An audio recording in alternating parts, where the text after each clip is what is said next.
El día de hoy les presentaremos acerca de la reforma judicial del 2024. Mi equipo está conformado por Nayibi, Vanessa, Carla, Enrique. Dentro de este trabajo analizaremos la reforma judicial del 2024, contrastándola con varios conceptos que vimos en clase de filosofía del derecho. Algunos de estos son la naturaleza del derecho, sistemas normativos, sanciones, seguridad jurídica, justicia y funciones sociales del derecho. La filosofía del derecho nos permite hacernos preguntas más que dar una respuesta absoluta, y eso intentaremos en este trabajo, ver cómo los conceptos teóricos permiten entender mejor la realidad mexicana actual. El derecho no es un objeto físico, sino una ficción institucional que influye en la sociedad, problemas filosóficos y dogmáticos en la reforma. En clase pudimos entender que el problema es filosófico cuando prioriza el análisis conceptual y es dogmático cuando se pregunta por la estructura o existencia del sistema. En la reforma judicial hay ambos tipos. Ejemplo filosófico. Nos podemos plantear, ¿debe el Poder Judicial elegirse democráticamente? ¿Qué entendemos por independencia judicial? ¿Y qué es la justicia? Este es un análisis conceptual. Por otro lado, un ejemplo dogmático sería ¿cómo se integran los tribunales? ¿Qué leyes cambiarían? ¿Y cómo se organiza el sistema normativo y sanciones? En clase pudimos entender que hay normas primarias, las cuales dirigen conductas, y secundarias, las cuales hacen adjudicación, cambio y reconocimiento.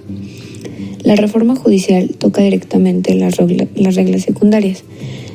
Reglas de cambio, porque cambia quien crea y designa a los jueces. Reglas de adjudicación, porque cambia quien aplica la sanción y cómo se resuelven conflictos.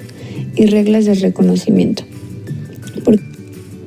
Como conclusión, podemos decir que la reforma judicial del 2024 no puede analizarse solo desde la ley escrita, sino desde conceptos filosóficos de verdad, justicia y norma, la función social del derecho, las consecuencias para la seguridad jurídica, el conflicto entre valores individualistas, supraindividualistas y transpersonales.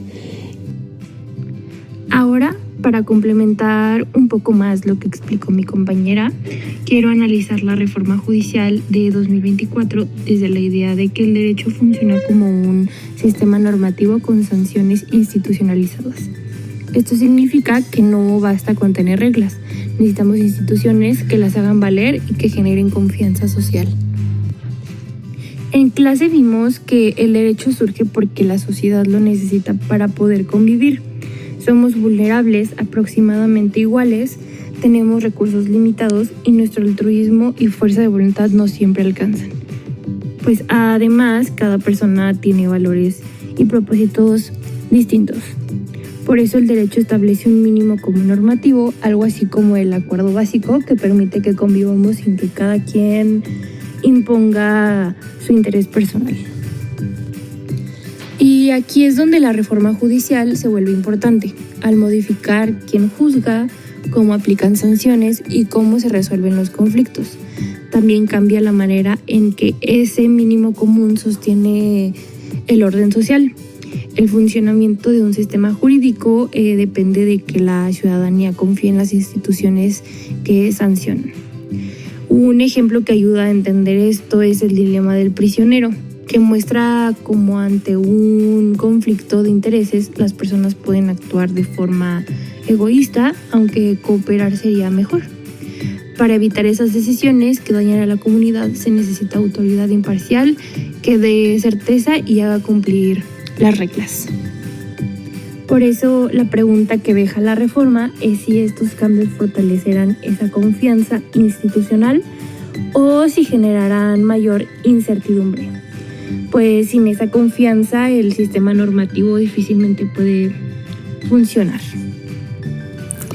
Yo les voy a hablar sobre las funciones sociales del derecho y su relación con la reforma judicial del 2024, que ambas se relacionan directamente.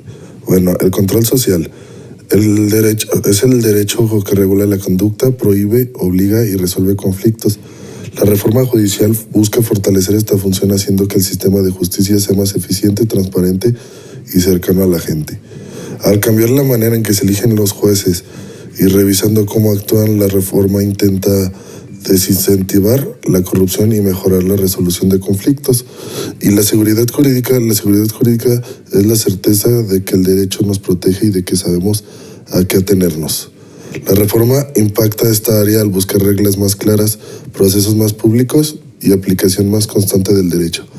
Esto se relaciona con las condiciones de la seguridad jurídica, como que es la claridad, que son decisiones más transparentes, conocimiento, que son procesos judiciales más accesibles, legalidad, que es un sistema más controlado y vigilado. Y por último, la variabilidad limitada, mayor estabilidad, que es cómo funciona el Poder Judicial.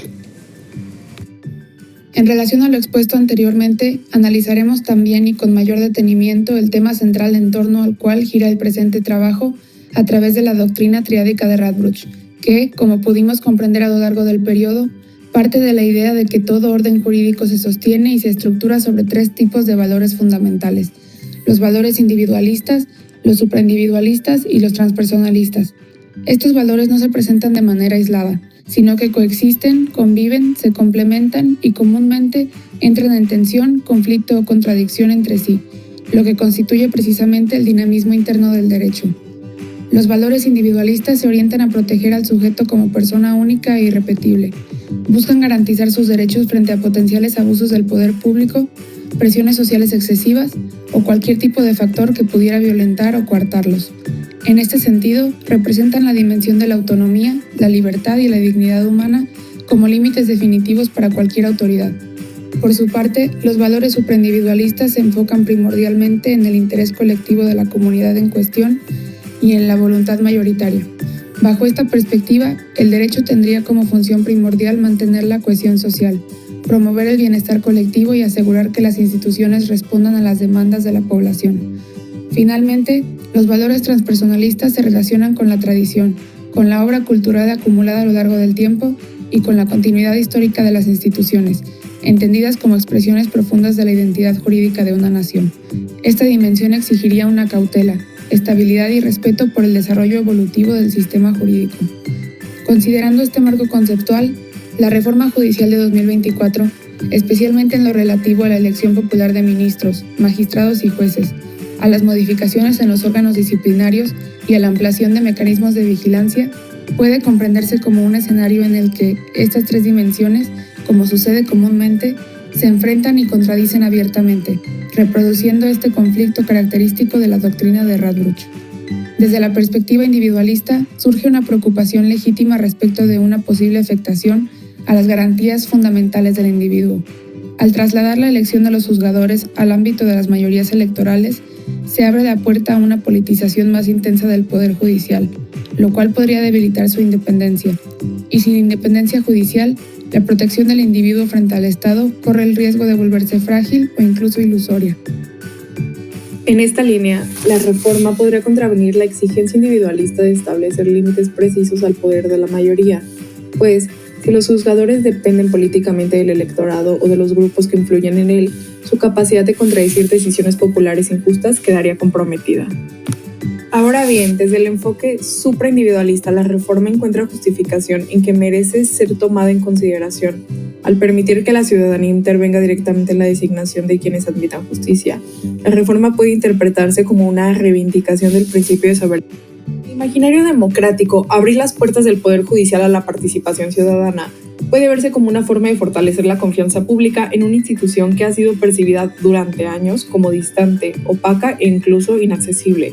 Para ciertos sectores sociales, esta reforma podría representar un paso hacia un poder judicial más transparente, más cercano a las realidades cotidianas de la población y menos vinculado a las élites políticas o económicas. Desde esta óptica, se enfatizaría el bien colectivo por encima de la preocupación individual. Por otro lado, la visión transpersonalista nos invita a reflexionar sobre el peso de la tradición jurídica y la estabilidad institucional. El Poder Judicial mexicano ha construido a lo largo de décadas una estructura orgánica y una serie de criterios jurisprudenciales que conforman un patrimonio jurídico complejo, que no solo orienta la solución de controversias, sino que también garantiza coherencia y continuidad en la interpretación del derecho. Cambios tan profundos en su composición y en sus mecanismos de funcionamiento pueden generar rupturas significativas en esta obra histórica, afectando no solo a la estabilidad del sistema, sino también a la predictibilidad del derecho. Desde este enfoque, la reforma podría fragmentar un equilibrio institucional delicado, poniendo en riesgo la herencia cultural y jurídica que ha dado forma al modelo actual de justicia. En suma, la reforma judicial del 2024 refleja con claridad el choque entre la protección del individuo, las aspiraciones democráticas de la colectividad y la preservación histórica de las instituciones. La doctrina triádica de Radbruch subraya que ninguno de estos valores debe imponerse de manera absoluta sobre los otros, ya que un sistema jurídico verdaderamente legítimo requiere un equilibrio razonado entre los tres: garantizar derechos individuales, permitir la participación social y preservar la tradición que dota de sentido y continuidad del derecho. De este modo, el desafío central al que se enfrenta esta reforma consiste en armonizar estas tres dimensiones sin sacrificar por completo ninguna de ellas. El éxito de la reforma dependerá, en última instancia, de la capacidad del sistema para integrar estas fuerzas en tensión, reconociendo que un poder judicial funcional y legítimo requiere tanto independencia como democracia, y tanto apertura al cambio como respeto por la continuidad histórica que fundamenta la identidad jurídica del país.